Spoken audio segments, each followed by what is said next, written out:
विधायक हैं, जो दिल्ली वक्फ बोर्ड के चेयरमैन भी है। अभी एसीबी ने एलजी साहब को चिट्ठी लिखी है कि उनको तुरंत पद से हटाया जाए। ये अमानुल्लाह खान कौन है, ये बात मैं पहले भी कह चुका हूं, जिनके ऊपर 23 आपराधिक मुकदमे चल रहे हैं। आम आदमी पार्टी के विधायक हैं, केजरीवाल जी के बिल्कुल खास हैं।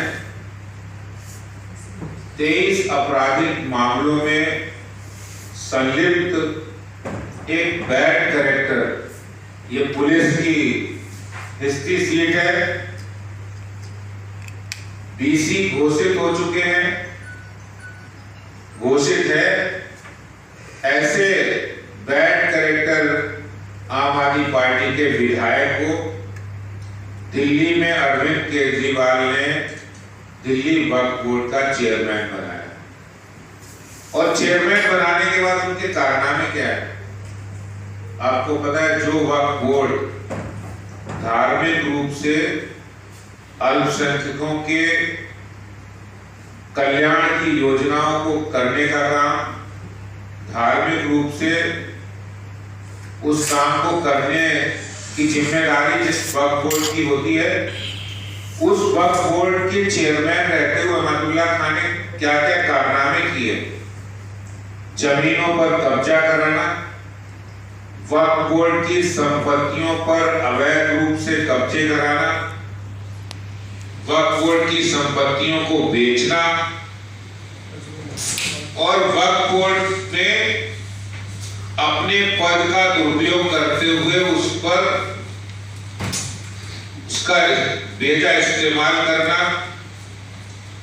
और इसके साथ साथ ही गलत तरीके से 33 से ज्यादा लोगों को अपॉइंटमेंट करना, नियमों को ताक पे रखकर अपने रिश्तेदार, अपने नातेदार, अपने चचेरे भाई, उनको वक्फ बोर्ड पर नौकरी पर रखना। और जब ये सारे अपराध कर दिए, उसमें चार्जशीट भी फाइल हो गई, उसके बाद भी दिल्ली के मुख्यमंत्री ने अमानुल्लाह खान को नहीं हटाया। क्यों नहीं हटाया? क्योंकि वो वहां पर रहकर आम आदमी पार्टी के लिए काम करते हैं, वो वहां पर रहकर दिल्ली सरकार के लिए काम कर रहे हैं, अरविंद केजरीवाल के बिल्कुल खास है। और अभी एसीबी ने जो एलजी साहब को नोट भेजा है, उसमें साफ लिखा है क्रिमिनल एंड बुलिंग नेचर, और ये क्या है, preventing witness to come out against him. वो गवाहों को धमका रहे हैं, गवाहों के ऊपर प्रेशर डाल रहे हैं, जिससे कि वो लोग गवाही ना दे सके। और एसीबी ने जो लाइन लिखी, it has been noticed that witnesses are not coming out openly against Mr. Khan due to his aggressive behavior and his position in Delhi Waqf Board. As on date, there are 23 criminal cases registered against him. और इन cases में जो case है वो सब मैंने आपको बताया है। दिल्ली के अंदर वक्फ बोर्ड हो, दिल्ली के अंदर जल बोर्ड हो, दिल्ली के अंदर डीटीसी हो, दिल्ली सरकार का ड्यूसिव डिपार्टमेंट हो, हर डिपार्टमेंट को भ्रष्टाचार का अड्डा बनाने का काम अरविंद केजरीवाल सरकार कर रही है। और इनके मंत्री जेल भी चले जाते हैं, लेकिन अरविंद केजरीवाल ने सत्येंद्र जैन को नहीं हटाया। अमानुल्लाह खान जो बैड कैरेक्टर एमएलए हैं, जो वक्फ बोर्ड के चेयरमैन हैं, और चेयरमैन रहते हुए उन्होंने इतने सीरियस ऑफेंस किए हैं, क्रिमिनल ऑफेंस किए हैं, फेवर किया है, भ्रष्टाचार किया है, ऐसे विधायक को तुरंत पद से सस्पेंड करना चाहिए, उनको हटाना की मांग को लेकर मैं आज यहाँ आपके बीच उपस्थित हूँ। केजरीवाल जी, मैं जानता हूँ भारतीय जनता पार्टी की इस मांग पर शायद आप गौर नहीं करेंगे, लेकिन वो दिन जरूर आएगा जब आपके भ्रष्ट मंत्री और भ्रष्ट विधायक जेल के अंदर होंगे। वो दिन जरूर आएगा।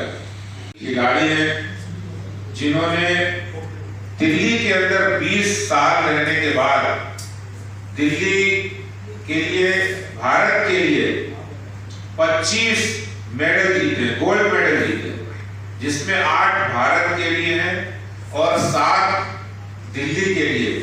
भारत केसरी 8 जीते हैं और 17 गोल्ड जीतने के बाद भी अरविंद केजरीवाल की सरकार ने जिस तरह से नाइंसाफी की है, एक अंतर्राष्ट्रीय खिलाड़ी का असम्मान किया है, और जो दिव्या काकरान ने कहा है वो वास्तव में दिल्ली सरकार के मुंह पर एक तमाचा है कि किस तरह से एक और तो दिल्ली के मुख्यमंत्री स्पोर्ट्स यूनिवर्सिटी बनाते हैं, जिस स्पोर्ट्स यूनिवर्सिटी का कोई पता नहीं है, जो स्पोर्ट्स यूनिवर्सिटी सिर्फ कागजों में है, उसका वाइस चांसलर भी नियुक्त हो जाती है, लेकिन आज तक स्पोर्ट्स यूनिवर्सिटी के बारे में किसी ने नहीं सुना।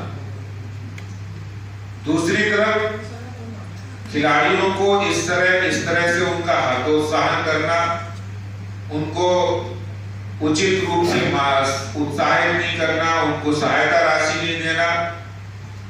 खुद एक अंतर्राष्ट्रीय खिलाड़ी जो अभी कॉमनवेल्थ गेम में जिन्होंने पदक जीता है, उन्होंने खुद कहा कि दिल्ली की सरकार खिलाड़ियों की मदद नहीं कर रही है।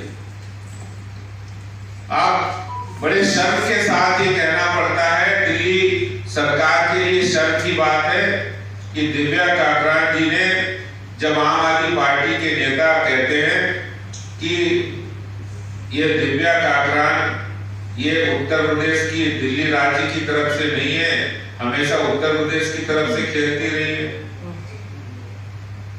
दिव्या काकरान जी ने अपना सर्टिफिकेट भी दिया है, लेकिन फिर भी आम आदमी पार्टी सरकार को कोई फर्क नहीं पड़ा है कि एक खिलाड़ी उसको राज्यों में बांटा जाए, जबकि दिव्या काकरान 20 साल से वो दिल्ली के लिए खेल रही।